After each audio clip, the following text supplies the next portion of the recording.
Meštani dva sela kod Čačka, Bresnica i Bečanje najavili su proteste jer više godina imaju problema sa vodosnabdevanjem.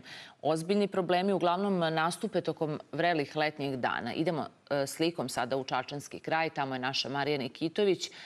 Marija, šta kažu meštani? Da li su se žalili nadležnjima? Da li su dobili neki odgovor?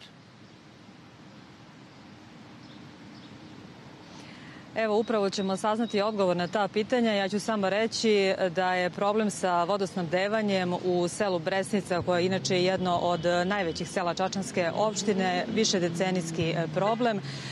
Šta će uraditi lokalna samouprava i šta se može učiniti da ovo leto ne bude sušno za meštane ovih moravskih sela, reći će moj sagovornik, direktor javnog komunalnog preduzeća Moravac Srđan Bošković. Hvala vam što govorite za Euronews jutro.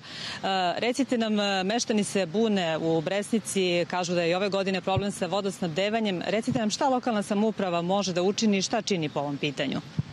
Dobar dan, veliki pozdrav svim vašim gledalcima. Pre nego što bih počeo pričamo o problemima vezano za vodosnabdevanje meštana sela Bresnice, napomenuo bih da taj problem meštana sela Bresnice ne datira u poslednjih godinu, dve dana. Taj problem ga datira više decenije, 2-3 decenije. Prva priča oko vodosnabdevanja Bresnice započeta je 2006. godine. Negde 2018-19. godine sa sastancima gradskog rukovodstva i meštana sela Bresnice odlučeno da se radi razvodna mreža sa rezervoarom i buster stanicom za vodosnabdevanje meštana u Bresnici i ta priča je započeta pre godinu i po dana kada je gradsko rukovodstvo grada Čačka konkurisalo kod Ministarstva poljoprivrede, šumarstva i vodoprivrede za sredstva za vodosnabdevanje i za sam taj sistem. Opredeljena sredstva su 70 miliona za te radove, za izvođenje tih radova i grad Čačak je ušao u izvođenje tih radova. Ti radovi su intenzivirali se i traju i još uvek traju, ali pri samom kraju su da se to završi. Napomenuo bih i da je bilo nekih neprijatnih situacija vezano od pojedinih meštana sela Bresnice i da su oni blokirali te neke radove tražeći rešavanje nekih njihovih ličnih i nekih potreba i njihovih problema. Pre svega mislim na putnu infrastrukturu u samoj Bresnici, kuda je ta razvodna mreža i rađena i građena. Tako da u narednih mesečak dana prvi meštani sela Bresnice će dobiti vodu u svojim domaćinstvima. Javno komunalno preduzeće Moravac je izmenilo na poslednjoj skupštini svoj program poslovanja kako smo predelili sredstva za izvođenje tih radova i već možda sledeće sedmice će da bude gotov taj postupak javne nabavke i mi ćemo već posle toga ući u samu realizaciju i instaliranje tih priključaka u njihovim domaćinstvima i prvi meštani, kao što sam rekao, u prvoj fazi njih 70-ak će dobiti vodu u svojim domaćinstvima. A kako se oni trenutno snalaze s obzirom na ovako visokim temperaturama, to svakako nije zanemarljiv problem. Šta se trenutno čini da se pomogne meštanima dok ne krene taj novi vodovod? Trenutno pojedina domaćinstva imaju svoje bunare.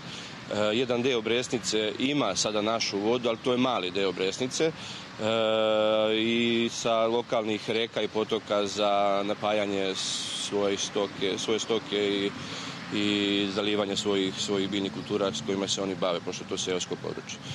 Samo da vas pitam, još vratit ćemo se na Bresnicu. Javno komunalno preduzeće Moravac, da kažem, je zaduženo i za ostala sela koja su pri Moravskom slivu i koja svake godine imaju problema kada su ovako ekstremne temperature. Šta se još čini na tom seoskom području da meštanima bude lakše?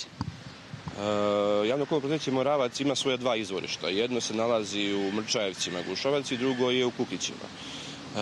Mi ta sela oko Mrčajevaca i Kukića napajamo sa našom vodom. Znači mi smo i proizvođači i distributeri te vode.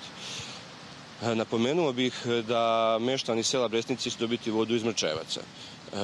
Vode trenutno velika je proizvodnja vode, ali nije dovoljna. Nije dovoljna iz razloga što je neracionalna potrošnja vode. Meštani, naši korisnici koji koriste našu vodu, zloupotrebljavaju to zato što oni zalivaju svoje bašte i voćnjake i plastenike i dolazi do te neracionalne potrošnje vode. Mi kao javno komunalno preduzeće preduzeli smo neke korake gdje smo uputili predlog gradskom veću da donesemo odluku o racionalnoj potrošnji vode. Nadam se da će to biti u ponedjeljak već doneta ta odluka i da ćemo posle moći sa inspekcijom i s nadležnim službama da reagujemo i da te nesavesne potrošače sankcionišemo, kažnjavamo. Drugačije ne možemo da ih uvedemo u red, iako naše kolege iz javnog preduzeća rade svakodnevno, su po ceo dan na terenu, apelujemo, molimo potrošače, korisnike da se žargonski izrazim dozovu pameti, ali nemaju sluha za naše apele. Hvala vam, Srđane. Dakle, čuli smo šta je problem i meštana u pomenutim selima, ali takođe i javno-komunalnog preduzeća Moravac. Nadamo se u interesu svih da će ovaj problem vodosnabdevanja upravo zbog ovako sušnog leta i visokih temperatura uskoro biti rešen. Studio. Marija, hvala tebi i tvom sagovorniku. Bila je to naša Marija Nikitović.